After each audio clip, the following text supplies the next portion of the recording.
बनी रहे। तो आज हम सुनेंगे पिठोरी अमावस्या की पौराणिक कथा। तो आप कथा को अंत तक प्रेम पूर्वक सुनिएगा। चलिए सबसे पहले हम तुलसी माता की पौराणिक कथा सुनते हैं। तुलसी माता की कथा सुनने से बहुत ज्यादा पुण्य फल प्राप्त होता है।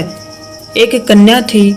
जब वह थोड़ी बड़ी हुई और उसको समझ आने लगी, तब से ही वह तुलसी माता की पूजा करने लगी। उसके प्रतिदिन का नियम था कि तुलसी माता का पूजन करने के बाद ही वह भोजन करती थी। जब वह कन्या शादी के लायक हुई तो उसके माता पिता ने उसकी शादी करवा दी। कन्या को उसके माता पिता ने दहेज में भी एक तुलसी का गमला दिया। ससुराल में वह प्रतिदिन सवेरे उठते ही पूजा करती, फिर उसके बाद ही खाना खाने बैठती। उसकी 2 जेठानियां थी, वो दोनों उसका मजाक उड़ाती कि बड़ी नियम धर्म वाली बनती है। उन्हें दोनों को उससे बहुत ईर्ष्या होती थी, इसलिए वो दोनों तुलसी जी का गमला छुपा देती। वह कन्या बड़ी मुश्किल से गमला ढूंढ कर लाती, अच्छे से पूजा करती और फिर खाना खाती। फिर एक दिन उसकी जेठानियों ने गमले को बहुत दूर फेंक दिया। कन्या ने खूब ढूंढा पर उसे गमला नहीं मिला। वह बहुत परेशान हो गई।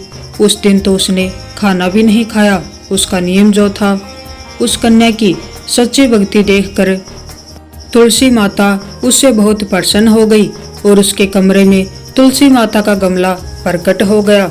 अगले दिन सुबह जब वह उठी तो क्या देखती है कि उसके खाट के चारों कोनों पर तुलसी माता का गमला आ गया है। यह देखकर वह बहुत प्रसन्न हो गई कि अब मेरी तुलसी माता को कोई चुरा नहीं सकेगा। पूजन करने के लिए कहीं और भी जाना नहीं पड़ेगा और कोई मेरी तुलसी माता को फेंक भी नहीं सकेगा। तो वह जल्दी से उठकर स्नान करती है और तुलसी माता का पूजन करती है। जब वह खाना खाने बैठी तो उसकी जेठानियां मजाक करने लगी कि लो, देवरानी का नियम धर्म पूरा हो गया। उससे पूछती हैं कि तुलसी जी की पूजा कर ली क्या? तो देवरानी धीरे से बोलती है, हाँ कर ली। जेठानियां बोलती हैं, कहाँ से कर ली पूजा? गमला तो फेंक दिया था।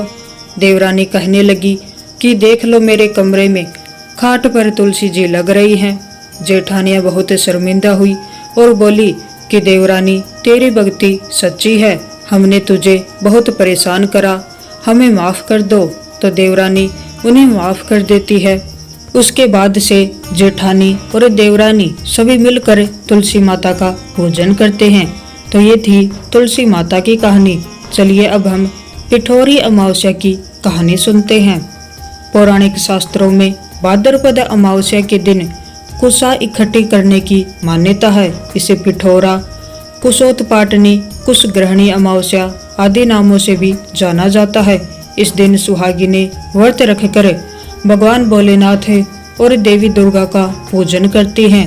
यह दिन पितरों की तृप्ति, पिंडदान, तर्पण और वंश वृद्धि के लिए अधिक महत्वपूर्ण माना जाता है।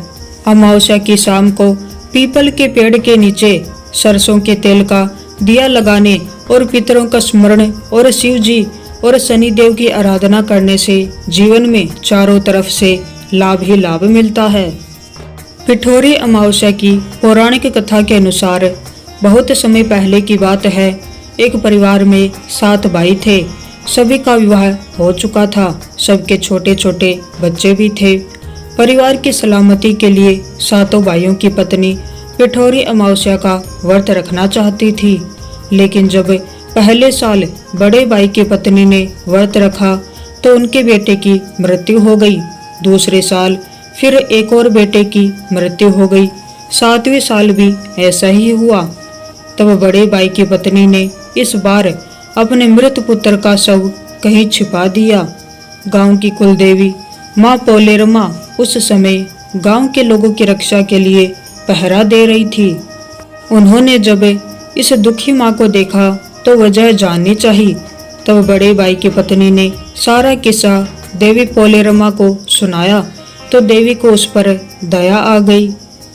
देवी पोलेरमा ने उस दुखी माँ से कहा कि वह उन सभी स्थानों पर हल्दी छिड़क दे जहाँ जहाँ उनके बेटों का अंतिम संस्कार हुआ है। तब बड़े भाई की पत्नी ने ऐसा ही किया। जब वह घर लौटी तो 7 पुत्रों को जीवित देखा। उसकी खुशी का ठिकाना न रहा। तभी से उस गांव की हर माता अपनी संतान की लंबी उम्र की कामना से पिठोरी अमावस्या का व्रत रखने लगी। तो ये थी पिठोरी अमावस्या की पौराणिक कथा। चलिए अब हम गणेश जी की कहानी सुनते हैं, क्योंकि कोई भी कहानी सुनने के बाद गणेश जी की कहानी जरूर सुनी जाती है। एक बार एक नगर में एक मालिनी रहती थी। उसके पति चल बसे थे। उसका एक 4 साल का पुत्र था। उसकी सास कठोर हृदय की स्त्री थी। वह बहू को बहुत तकलीफ देती थी। एक दिन सास ने बहू और पोते को घर से निकाल दिया। वे दोनों रोते हुए चलते चलते एक जंगल में जा पहुँचे। वहाँ एक बड़ के पेड़ के नीचे बैठ गए। वहाँ से थोड़ी दूरी पर एक गणेश जी का मंदिर था। वहाँ बहुत लोग गणेश जी के दर्शन करने आते थे। दर्शन करके गणेश जी को प्रसाद चढ़ाते थे। फिर वह प्रसाद सबको बांट देते थे। इस प्रसाद से माँ बेटे का गुजारा होने लगा। दोनों गणेश जी की पूजा पाठ में लग गए। एक दिन उन्होंने सोचा, क्यों न हम भी जंगल से फूल लाकर बेचें। वे रोज जंगल से फूल लाकर उसकी माला बनाकर बेचने लगे। साथ में पूजा की सामग्री और प्रसाद भी बेचने लगे। इससे उनको आमदनी होने लगी। गणेश जी की कृपा से आमदनी बढ़ने लगी। जल्द ही उन्होंने एक मकान और एक दुकान बना ली। एक राजा की लड़की मंदिर में रोज पूजा करने आती थी। मालिन के बेटे को देखकर राजकुमारी उस पर मोहित हो गई और उससे विवाह करने की सोचने लगी। उसने अपनी भाभी से अपने मन की बात कही। भाभी अनुभवी थी। उसने कहा, यह तो मालिन का बेटा है और तुम एक राजा की बेटी हो। यदि तुमने उससे विवाह किया तो तुम्हारी बड़ी बेइज्जती होगी। पर राजकुमारी अपनी बात पर अड़ी रही। उसने कहा, मैंने तो प्रतिज्ञा कर ली है कि उसी से विवाह करूंगी। भाभी ने घर जाकर सारी बात राजा को बता दी। राजा ने मना नहीं किया और विवाह के लिए तैयार हो गए। उन्होंने बड़े धूमधाम से बेटी का विवाह मालिन के बेटे के साथ कर दिया। मालिन ने सबसे पहले बेटे बहू को गणेश जी के मंदिर में ले जाकर पूजा पाठ करवाया और गणेश जी का आशीर्वाद दिलवाया। इसके बाद पूरे नगर में यह बात फैल गई कि गणेश जी की पूजा करने से सब दुख कष्ट दूर हो जाते हैं। यह बात सुनते ही नगर के सभी लोग मंदिर आने लगे। मालिन और उसके बेटे की बिक्री और भी बढ़ गई। उधर उसकी सास के बुरे दिन आ गए। अन्नदाता उससे रूठ गए और वह भूखी मरने लगी। एक दिन वह रोती धोती उसी गणेश जी के मंदिर में आ पहुंची।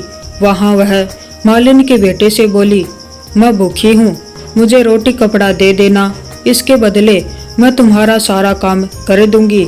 लड़के को दया आ गई और उसे काम पर रख लिया। उसने अपनी दादी को नहीं पहचाना। जब मालिन घर आई तो उसने अपनी सास को पहचान लिया। वह सास से बोली, सासू जी आप यहाँ कैसे? सास ने पोते की तरफ इशारा करके कहा, मेरी इस सेठ के यहाँ नौकरी लग गई है। बहू बोली, यह आपका पोता है और यह घर भी आपका है, यह दुकान भी आपकी ही है। जब आपने हमें घर से निकाला तब गणेश जी ने हमारी रक्षा की। बहू की बात सुनकर सास बोली, मेरी करनी मैंने भोग ली। बहू बोली, सासू जी अब आप हमारे यहाँ रहो और पोते का सुख देखो। हे गणेश जी महाराज, जैसा सुख आपने मालिन को दिया वैसा सबको देना। तो ये थी पिठोरी अमावस्या की पौराणिक कथा। अगर आपको कहानी अच्छी लगी हो